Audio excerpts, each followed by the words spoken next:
that the pastor is secure. And yet pastoral ministry is full of all kinds of insecure people.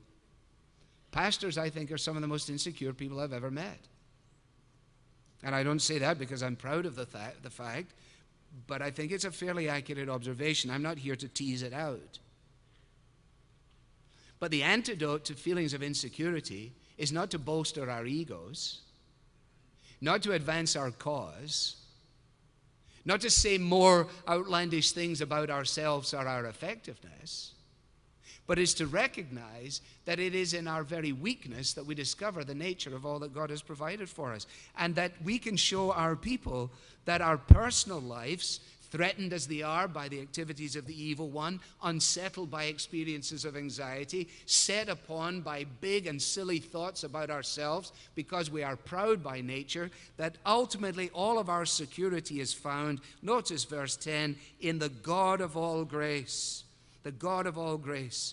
His grace has called us to himself. His grace keeps us in him, and his grace will bring us to eternal glory in Christ, even when we have suffered for a little while. And that little while may last for all of a life, but in relationship to eternity, it would still only be a little while. And so Peter finishes by putting, like building blocks on top of one another, these verbs. And I want you just to notice them. What is God going to do? What will he do himself? Number one, he will restore you. The word that is used there in Greek is for the mending of nets, for the setting of bones, for the putting of things in order. When all is in disarray, I come to the God who mends and puts things back together again. He will not only restore you, but make you strong. In other words, he will support you in such a way that you won't topple. That you won't topple. He will make you firm. The verb there distinguishes between the idea of toppling, as it were, from the top and collapsing from beneath. In other words, when we're tempted to lose our footing, when we feel that the ground is going out from underneath us, he will make us firm and he will make us steadfast. In other words, when it would seem that we're about to be blown away by every conceivable notion and idea, he will remind us that he took us out of a miry pit and he set our feet upon a rock and he established our going.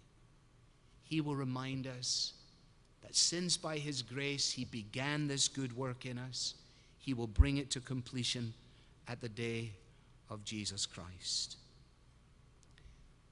And let us be in no doubt at all that the reason that these things are of such significance is because we have been entrusted with the responsibility of being shepherds of God's flock. And what our people need most from us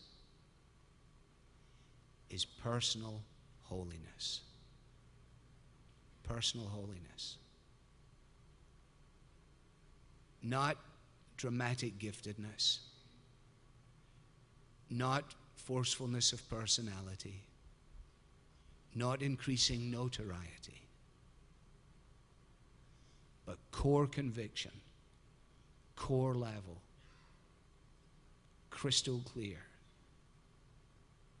unalloyed dependence upon God. Well, I said there were just 2 points. Be shepherds and be examples. I seem to have taken an awful long time to say 4 words.